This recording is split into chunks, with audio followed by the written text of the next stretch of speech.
I've been working on getting into the UX industry for the past 6 months, juggling my full-time job as a physical therapist. I've been going through the Avocademy UX Bootcamp, and I'm currently in the Avocademy Career Jumpstart to help with the job hunting process. And I'll say it has not been easy trying to juggle the full-time job and a UX bootcamp. And as a result, I've had to make quite a few sacrifices that I otherwise would not really want to do. But in this video, I wanted to show you what my typical schedule looks like. And so I'll go over what my schedule looks like on a typical weekday day, like on a Tuesday or something, as well as a weekend day, so that you can see how I'm able to manage my time with juggling the two. So on a workday, I'll typically wake up at 5 a.m. I'm not saying you have to wake up that early, but for me, I typically go to the gym when I wake up in the morning. And so I'll usually wake up, get a yogurt, get changed for the gym, and then I'm usually at the gym at 6 a.m., work out till 7 a.m., and then I come back and I sort of just get ready for my day from there. Depending on the day, I typically start my physical therapy job either at 9 a.m. or 10 a.m. Either way, I'll typically meditate for 10 minutes using an app called Declutter the Mind. It's just a great way to clear my mind since I tend to have very racing thoughts throughout the day. So I'll do that, and then depending on when I go to work, if I go to work at 9 a.m., I typically won't work on a lot of UX work at that time. But if I go to work at 10 a.m., I'll have enough time to where I can work on UX bootcamp work for about an hour to an hour and a half. So if that's the case, then I'll grab a coffee and then just kind of go to work on whatever assignments that I have to do for my UX bootcamp. If I really need to be productive before my job, then I'll use a Pomodoro timer to do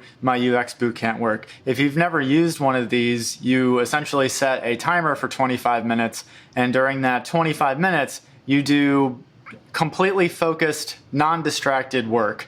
And then once the timer goes off, then you get a 5-minute break where you do something completely unrelated to the task that you're working on. And then you just sort of repeat the cycle from there. And so I find when I do that, I can get a lot more accomplished in that time.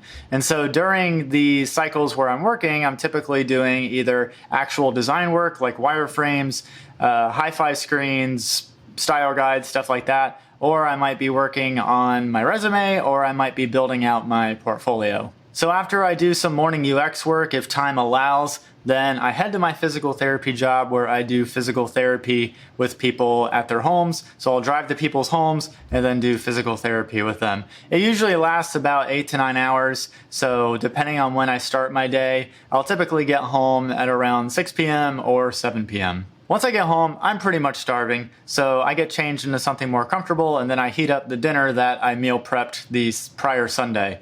And I will say, meal prep by far is one of the biggest game changers when it comes to gaining time back.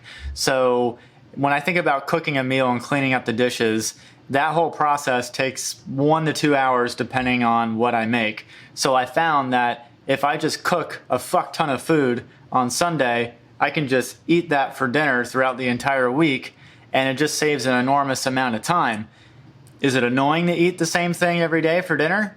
Yeah, but is it worth it to get some valuable time back so that I can work on other important things? And to that, I'll answer also yes. Eating dinner is the one part of the day where I feel like I can just zone out and just not worry about anything. So I'll typically watch 20 minutes of the It's Always Sunny podcast. I absolutely love that show and that podcast. And then afterwards, I'll prep for the day ahead by making my lunch. And truth be told, the only thing I ever eat for lunch is either a PB&J sandwich or a turkey and cheese sandwich. Again, it's really boring, but they're stupid easy to make and really quick to make. And I find that when I constrain my lunch options to those two things, it limits the amount of time and energy that I would need to figure out what I'm going to have for lunch the following day. And so I think that's one of the key tenets that I found that has been very helpful with juggling a full-time job and a UX bootcamp, is how can I take daily tasks and automate them so that they take much less time and much less energy. And so meal prepping is one of the best ways that I can think to do that, because I gain back, no joke, probably 2 to 3 hours just by doing that alone. Unfortunately, after I prep for lunch, I have to take physical therapy work home with me. So the unfortunate part about, well, anything in healthcare is I have to do a lot of documentation. So I basically work on that for about half an hour to an hour. And then basically by the time I'm done with that, it's around 7 or 8 p.m. depending on when I got home that day. Once 7 or 8 p.m. hits, then pretty much the rest of the night is entirely devoted to UX bootcamp work until I go to bed.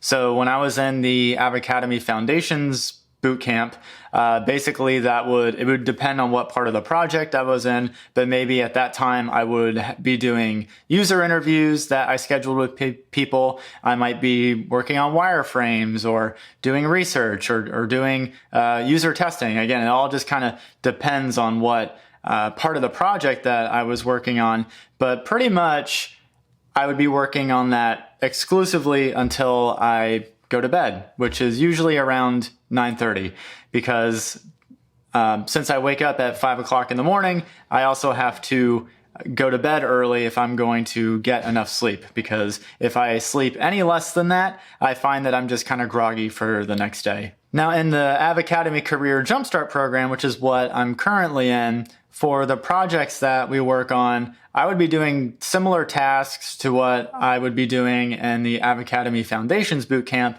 but there would also be times where I would meet with the design team that I was on. So it would be a team of 5 of us, and we meet in Figma to go over our designs.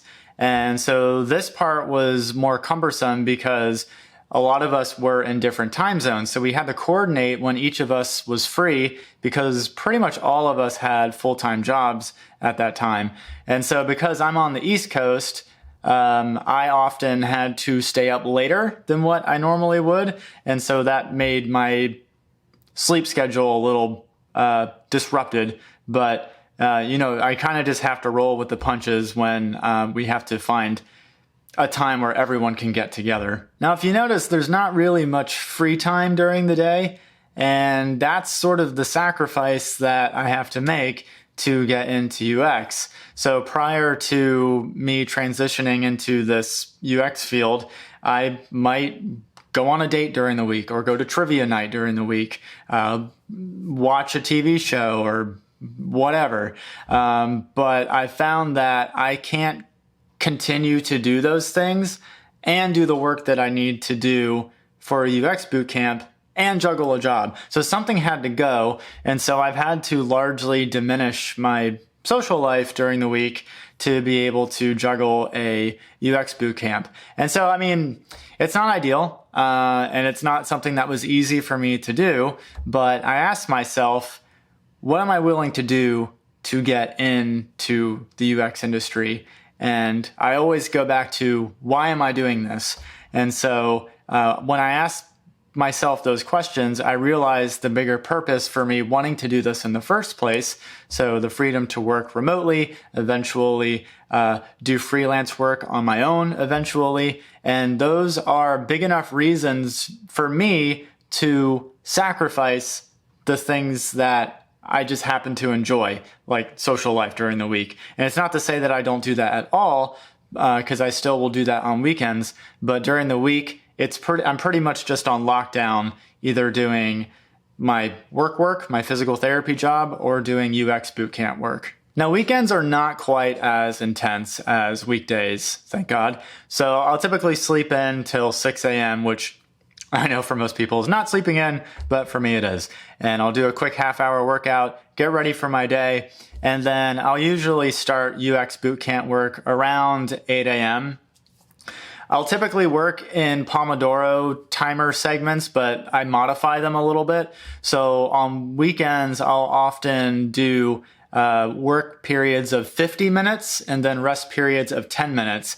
I find that sometimes if I get into a really productive streak, that if I break up that streak every 25 minutes, it can sort of disrupt the flow state that I'm in. So having 50-minute work periods, I can almost consistently get to a point to where I get a little fatigued at the end of that 50 minutes. So then that 10-minute break is really restorative so that when I go back and to do another 50-minute bout, I'm kind of ready to go again. And so I find that doing that as opposed to the traditional Pomodoro 25 and 5, it just tends to work out better for me. So in total, I spend about 15 to 20 hours a week on UX bootcamp work, and I do feel lucky's probably not the right word, gracious in a way, because I don't have really any other responsibility other than my full-time job. So I don't have kids to care for or really any other family responsibility. So I can really devote all of my extra free time into doing UX bootcamp work. And so that has really helped me a lot. If you do have, other family responsibilities, I could see where that would be certainly a bit more challenging. But overall, I get asked if I think it's feasible to juggle a UX bootcamp and a full-time job. And overall, I think absolutely you can, even with having a family. Obviously, I don't have experience in that domain, but I think really the two main things that are necessary in order to be successful at juggling a UX bootcamp are willpower. So just being able to do the work, even if you don't necessarily feel like it, because that happens to me all the time, where, let's be real, I get home after working my full-time job, I'm tired. I don't really want to do UX bootcamp work, but I force myself to do it because I know that what lies on the other end of that is a really desirable outcome. But then the other piece of it is also time management. So having the ability to set aside time to do the actual work. And so that's this part that will probably be more difficult if you have other responsibilities, but I still think it's doable. It just might take a little more finesse as far as your schedule goes. So yeah, if you found this video to be helpful in any way, could you do me a favor and hit the subscribe button and bell notification? It only takes 1.5 seconds and it helps me out in a very big way. And then if you want to see a review that I did for the UX bootcamp that I did at Avocademy, you can check that out in the video here. And until next time, I will see you in the next video. Take care.